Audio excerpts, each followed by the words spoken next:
Amici di Venezia Channel, sempre con Mondo Porco, secondo appuntamento perché abbiamo la seconda giornata del festival, venerdì esattamente 9 novembre. Sindaco, io vedo un programma molto articolato, si parte alle 14:30 con un incontro sul prosciutto veneto DOP, quindi il prosciutto veneto diventa come dire, un punto di riferimento per la comunità ovviamente della gastronomia. Esattamente, è un progetto che sta portando avanti Coldiretti, con cui abbiamo collaborato nell'organizzazione di questo festival, e questo incontro è appunto per andare a spiegare qual è questo progetto, di andare a creare una filiera che porti appunto al prosciutto veneto DOP, ad identificare un prodotto in maniera chiara e definitiva. Saranno presenti rappresentanti della Coldiretti, della Vepa, ci sarà Attilio Gorza, che è un grosso produttore, un allevatore di maiali che fa genetica, quindi è uno dei principali a livello italiano per quanto riguarda i prosciutti. Ci sarà una nutrizionista, un produttore, per cui un incontro molto particolare e tecnico. È molto interessante perché appunto è un prodotto di prosciutto che è sulle nostre tavole quasi quotidianamente, quindi conoscerlo meglio e sapere che qui in Veneto abbiamo una filiera così importante è sicuramente interessante anche per il consumatore, parliamo proprio del consumatore.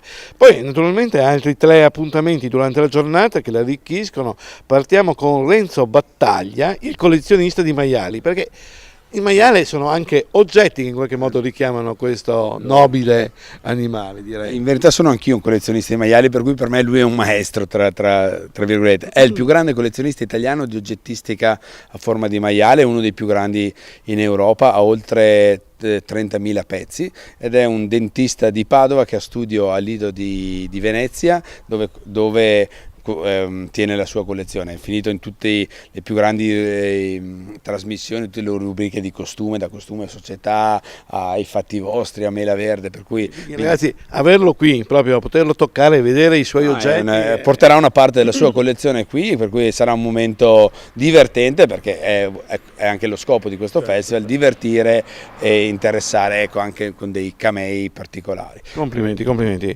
E naturalmente poi alle 19, ora di cena, avremo con le mani nell'insacco.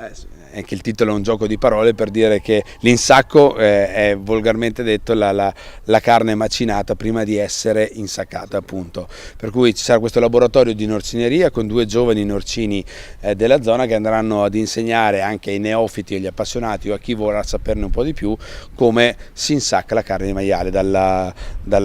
Piccoli anche segreti, piccole informazioni. Ogni norcino ha i suoi ed è difficile che capirli tutti. Esattamente.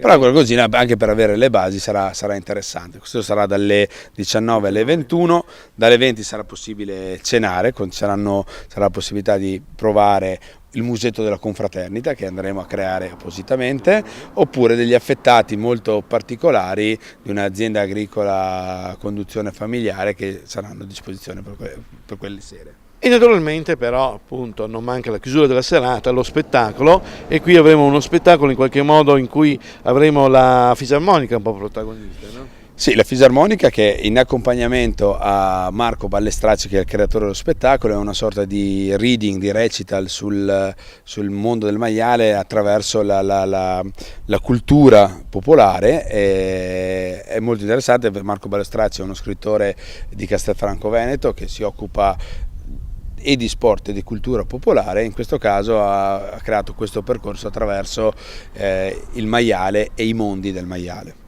Quindi anche qui avrete una giornata che partirà con un approfondimento molto interessante per il consumatore di conoscenza, finirà con uno spettacolo e in mezzo avrete la possibilità di degustare, di mangiare come nelle migliori ristoranti che offrono questi prodotti. Quindi appuntamento a venerdì 9 novembre.